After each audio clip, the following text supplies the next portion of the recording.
Hello दोस्तों, welcome study में आप लोगों का स्वागत है। आज हम बात कर रहे हैं इस वीडियो के माध्यम से एनसीईआरटी 360।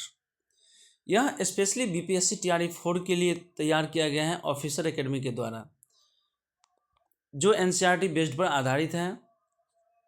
हम लोग आज इस वीडियो के माध्यम से क्लास 6 का साइंस देख रहे हैं। चलिए फर्स्ट क्वेश्चन को डिस्कस करते हैं। भोजन का व्यंजन जो कच्चा सामग्री से मिलकर बनता है से प्राप्त होता है, पादपों से, जंतुओं से।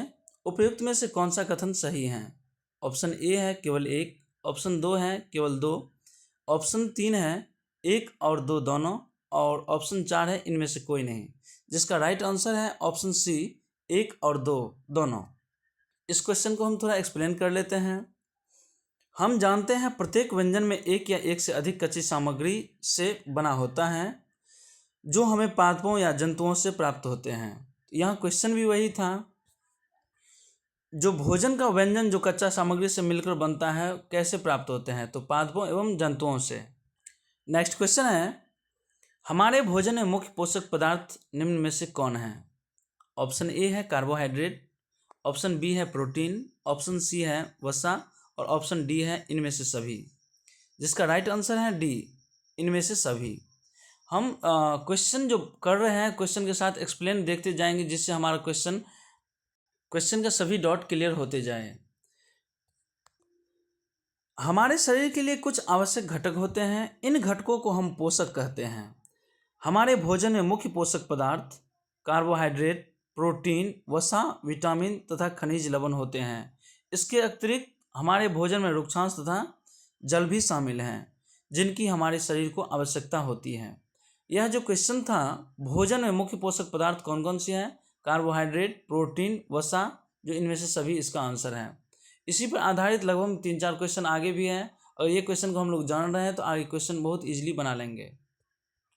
नेक्स्ट क्वेश्चन है, हमारे भोजन में मुख्य पोषक पदार्थ निम्न में से कौन है? कार्बोहाइड्रेट, प्रोटीन, वसा। जैसा कि हम लोग ऊपर देखे हैं, सेम लगभग में इसी पैटर्न पर क्वेश्चन था, इसी टाइप का क्वेश्चन था। तो वही है, हमारे भोजन में मुख्य पोषक पदार्थ कौन कौन सी है? जिसका इसका राइट आंसर है बी, लेकिन इसका राइट आंसर बी नहीं होगा। इसलिए प्रोटीन, कार्बोहाइड्रेट और वसा, ये तीनों हमारे भोजन में मुख्य पोषक पदार्थ हैं, जिसका राइट आंसर डी होनी चाहिए। जहाँ तक एक्सप्लेनेशन में भी वही है, प्रोटीन, वसा, विटामिन और खनिज लवण हमारे भोजन के लिए मुख्य आवश्यक पोषक तत्व हैं। नेक्स्ट क्वेश्चन है, कार्बोहाइड्रेट, प्रोटीन एवं वसा के परीक्षण के लिए निम्नलिखित विलयनों में से किसका उपयोग करते हैं? ऑप्शन ए है आयोडीन, ऑप्शन बी है कॉपर सल्फेट, ऑप्शन सी है कास्टिक सोडा, और ऑप्शन डी है इनमें से सभी। जिसमें इसका राइट आंसर होगा ऑप्शन डी, इनमें से सभी। इस क्वेश्चन को हम लोग एक्सप्लेन कर लेते हैं, जिससे हमारी सभी डाउट क्लियर हो जाएगी। कार्बोहाइड्रेट, प्रोटीन तथा वसा के परीक्षण अन्य पोषक के परीक्षणों की अपेक्षा सरल हैं। आइए हम इन परीक्षणों को करके परीक्षणों की सारणी 1.2 में लिखें। इन परीक्षणों को करने के लिए आपको आयोडीन, कॉपर सल्फेट तथा कास्टिक सोडा के विलयनों की आवश्यकता होगी। आपको कुछ प्रणालियों तथा एक ड्रॉपर की भी आवश्यकता होगी। यहाँ हम लोग देख रहे हैं आयोडीन, कॉपर सल्फेट और कास्टिक सोडा, ये सभी की आवश्यकता होती है। क्वेश्चन नंबर 5 है, भोजन में उपस्थित भोजन उपलब्धता हेतु निम्नलिखित में से सही विकल्प का चयन करें। ऑप्शन ए है, परीक्षण करने के बाद कार्बोहाइड्रेट का रंग बैंगनी हो जाता है, क्या यह सही है? ऑप्शन बी है, परीक्षण करने के बाद प्रोटीन का रंग काला हो जाता है, क्या यह सही है? परीक्षण करने के बाद वसा का रंग नीला हो जाता है, क्या यह सही है? और ऑप्शन डी है, प्रोटीन अगर ठोस के रूप में हो तो परीक्षण से पहले उसे चूर्ण या पेस्ट बनाना होता है। जहाँ तक इसका राइट आंसर है ऑप्शन डी, प्रोटीन अगर ठोस के रूप में हो तो परीक्षण से पहले उसे चूर्ण या पेस्ट बनाना आवश्यकता होती ही है। क्वेश्चन नंबर 6 है, यह क्वेश्चन बहुत अच्छा है। निम्नलिखित में से किसे ऊर्जा देने वाला भोजन कहते हैं? किसे ऊर्जा देने वाला भोजन कहते हैं? इसका ऑप्शन 1 है प्रोटीन युक्त भोजन, ऑप्शन 2 है वसा युक्त भोजन, और ऑप्शन 3 है कार्बोहाइड्रेट युक्त भोजन। जिसमें इसका राइट आंसर है ऑप्शन बी, 2 और 3। वसा युक्त भोजन और कार्बोहाइड्रेट युक्त भोजन, यह दोनों ऐसी भोजन हैं जिसे हम ऊर्जा देने वाला भोजन कहते हैं।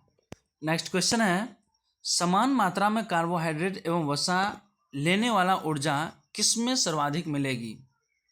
जिसका ऑप्शन ए है कार्बोहाइड्रेट, ऑप्शन बी है वसा, ऑप्शन सी है दोनों में समान और ऑप्शन डी है इनमें से कोई नहीं। इसका राइट आंसर है ऑप्शन बी वसा। देखिए हम लोग यहाँ एक्सप्लेन करते हैं, कार्बोहाइड्रेट की तुलना में वसा की समान मात्रा से हमें अधिक ऊर्जा प्राप्त होती है। क्वेश्चन नंबर 8 है, सुमेलित करें कार्बोहाइड्रेट का स्रोत। कार्बोहाइड्रेट का स्रोत का राइट ये मैचिंग कौन सी होगी? इसमें 1 का ए हो जाएगा। कार्बोहाइड्रेट का स्रोत होता ही है बाजरा और आलू। वसा के पादप स्रोत,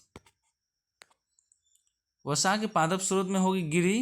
वसा के जंतु स्रोत, जंतु जब ये है तो मछली और घी, जिसमें इसका राइट आंसर होगा option number D. Question number 9 है, निम्नलिखित में से कौन सा कथन सत्य है? ऑप्शन ए है प्रोटीनों से हमारे शरीर की रक्षा करते हैं, प्रोटीन रोगों से हमारे शरीर की रक्षा करते हैं। ऑप्शन बी है विटामिन की आवश्यकता शरीर की वृद्धि के लिए आवश्यक है। ऑप्शन सी है वसायुक्त भोजन को प्रायः शरीर वर्धक भोजन भी कहते हैं। और ऑप्शन डी है हमारे शरीर को सभी प्रकार के विटामिनों की अल्प मात्रा में आवश्यकता होती है, जिसमें इसका राइट आंसर है ऑप्शन डी, हमारे शरीर को सभी प्रकार के विटामिनों की अल्प मात्रा में आवश्यकता होती है। यह एक सामान्य क्वेश्चन है जिसको जनरली हम लोग जानते हैं। हमारी आँखों एवं त्वचा को कौन सा विटामिन स्वस्थ रखता है? जो इसका राइट आंसर है विटामिन ए। नेक्स्ट क्वेश्चन है, हमारे शरीर में बहुत प्रकार के रोगों से लड़ने में मदद करने वाला विटामिन कौन सा है? एक बार क्वेश्चन पुनः फिर से सुन लीजिए। हमारे शरीर में बहुत प्रकार के रोगों से लड़ने में मदद करने वाला विटामिन कौन सा है? जिसका राइट आंसर है सी, विटामिन सी। हम यहाँ थोड़ा एक्सप्लेनेशन जानने की कोशिश करते हैं। विटामिन ए हमारी त्वचा एवं आँखों को स्वस्थ रखता है। विटामिन सी बहुत से रोगों से लड़ने में हमारी मदद करता है। विटामिन डी अस्थियों और दांतों के लिए कैल्शियम का उपयोग करने में हमारे शरीर की सहायता करता है। नेक्स्ट क्वेश्चन है, निम्न में से कौन सा विटामिन हमारी अस्थियों एवं दांतों के लिए कैल्शियम का उपयोग करने में हमारे शरीर को सहायता करता है? जिसकी चर्चा हम लोग ऊपर किए हैं। इसका ऑप्शन है vitamin A, vitamin B, vitamin C एवं विटामिन डी, जिसका राइट आंसर है विटामिन डी। क्वेश्चन नंबर 13 है, सुमेलित कीजिए विटामिन और स्रोत। Vitamin A, vitamin B, vitamin C एवं विटामिन डी, जिसमें इसका स्रोत है तो हम लोग सुमेलित करने की कोशिश करते हैं। जिसमें 1 का क्या हो जाएगा? बी। विटामिन ए का पपीता, गाजर और आम। ये 2 का हो जाएगा डी, विटामिन बी का यकृत और चावल। विटामिन सी का हो जाएगा 3 का ए, अमरूद एवं मिर्च। और विटामिन डी का हो जाएगा आंसर मछली के तेल। क्वेश्चन नंबर 14 है, आहारी रेशों यानी रुक्षांश के संदर्भ में निम्नलिखित में से कौन सा कथन सही नहीं है? जो सही नहीं है, इसमें ऑप्शन ए है आहारों रेशे रुक्षांश के नाम से जाना जाता है। हमारे खाने में रुक्षांश की आपूर्ति मुख्यतः पादप उत्पादों से होती है। रुक्षांश हमारे शरीर को कई प्रकार के पोषक पदार्थ प्रदान करते हैं। रुक्षांश में मुख्य स्रोत दाल, आलू, सब्जी एवं हरी सब्जियां हैं। जिसका राइट आंसर है सी, रुक्षांश हमारे शरीर को कई प्रकार के पोषक पदार्थ प्रदान करते हैं। जिसका व्याख्या यहाँ पर है, रुक्षांश हमारे शरीर को कोई पोषक प्रदान नहीं करते हैं। क्वेश्चन नंबर 15 है, कथनों पर विचार करें। जल भोजन में उपस्थित पोषक पदार्थ को अवशोषित करने में सहायता प्रदान करता है। और सेकंड है, जल शरीर के अपशिष्ट पदार्थ को बाहर निकालने में सहायक होता है। उपयुक्त में से कौन सा कथन सही है? विचार कीजिए। केवल एक, केवल दो, एक और दो दोनों, इनमें से कोई नहीं। जिसका राइट आंसर है एक और दो दोनों, क्योंकि जल भोजन में उपस्थित पोषकों को अवशोषित करने में हमारे शरीर की सहायता करता है। यह कुछ अपशिष्ट पदार्थों जैसे मूत्र तथा पसीने को शरीर के बाहर निकालने में सहायता करता है। नेक्स्ट क्वेश्चन है, निम्नलिखित में से असत्य कथन की पहचान करें। ऑप्शन 1 है, सामान्यतः पूरे दिन में जो हम खाते हैं उसे आहार कहते हैं। ये बिल्कुल सही है। ऑप्शन 2, संतुलित आहार में कार्बोहाइड्रेट, वसा एवं प्रोटीन के अलावा रुक्षांश एवं जल भी सम्मिलित होते हैं। ये हम लोग भी पढ़े हैं, तो ये भी सही है। ऑप्शन सी है, छिलका उतारकर सब्जियों को धोने से कुछ विटामिन एवं खनिज लवण नष्ट हो सकते हैं। बिल्कुल राइट है। और ऑप्शन डी है, इनमें से कोई नहीं, जिसमें इसका राइट आंसर होगा ऑप्शन डी, इनमें से कोई नहीं। हमारे आहार में पर्याप्त मात्रा में रुक्षांश तथा जल भी होना चाहिए। इस प्रकार के आहार को संतुलित आहार कहते हैं। छिलका उतारकर यदि सब्जियों और फलों को धोया जाता है तो यह संभव है कि उनके कुछ विटामिन्स नष्ट हो सकते हैं। यह बहुत बढ़िया क्वेश्चन है। भोजन के पकाने में कौन सा विटामिन आसानी से नष्ट हो जाता है? Vitamin A, vitamin B, vitamin C एवं विटामिन डी। जिसका राइट आंसर है, इसका राइट आंसर है विटामिन सी। नेक्स्ट क्वेश्चन है 18, हमारे भोजन में वसा की मात्रा अधिक होने पर शरीर पर क्या प्रभाव पड़ेगा? ऑप्शन ए है, शरीर मोटापा का शिकार हो जाता है। ऑप्शन बी है, शरीर पतला हो जाता है। ऑप्शन सी है, शरीर ऊर्जावान हमेशा बना रहता है। और ऑप्शन डी है, शरीर की लंबाई रुक जाती है। जिसका राइट आंसर है ए, शरीर मोटापा का शिकार हो जाता है। हम लोग जानने की कोशिश करेंगे जो वसा कौन कौन सी पदार्थ में प्रचुर मात्रा में पाया जाता है।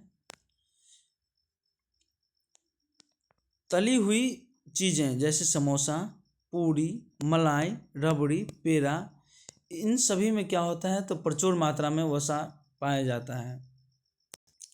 हमारे भोजन में वसा की मात्रा अत्यधिक से मोटापे का कारण बनती है। क्वेश्चन नंबर 19 है, निम्नलिखित में से प्रोटीन की कमी से कौन कौन से रोग हो जाता है?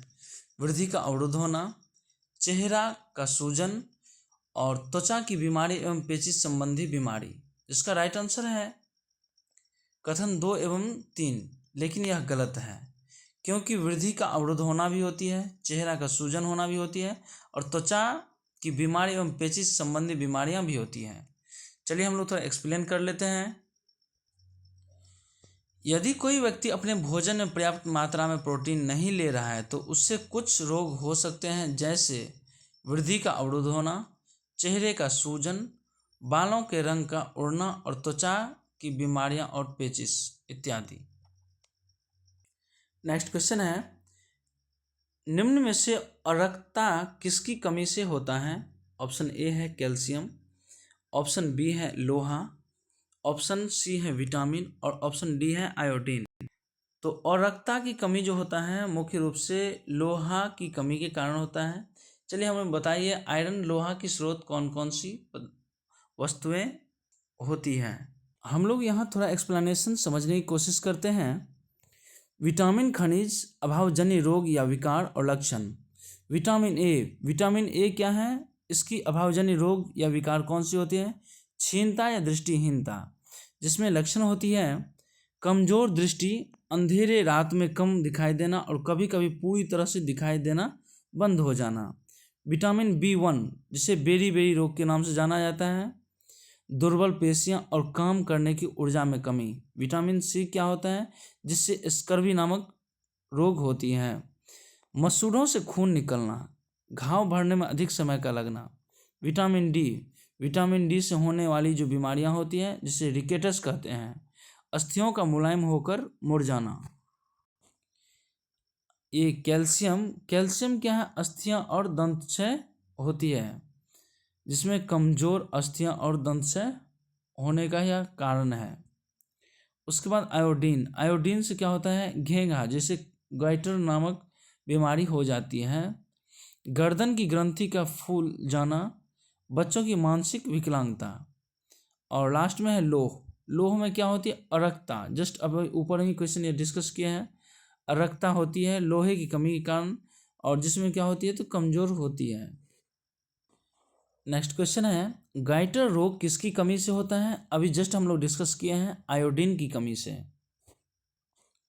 नेक्स्ट क्वेश्चन है, अस्थियां एवं दंत क्षय किसकी कमी से होता है? अस्थियां और दंत क्षय यह कैल्शियम की कमी के कारण होती है। ऑप्शन ए राइट आंसर है। क्वेश्चन नंबर 23 है, सुमेलित कीजिए विटामिन और कमी से होने वाले रोग। विटामिन ए से क्या होती है? दृष्टि क्षीणता होती है। विटामिन बी वन के कारण बेरी नामक रोग होती है। विटामिन सी से स्कर्वी होती है। और विटामिन डी से रिकेटस नामक बीमारियां होती हैं। और ये आज की सीरीज की लास्ट क्वेश्चन है, दुर्बल पेशियां एवं काम करने की ऊर्जा में कमी किस विटामिन की कमी से होता है? जिसका राइट आंसर है बी वन से होने वाली रोग को क्या कहते हैं? बेरी रोग।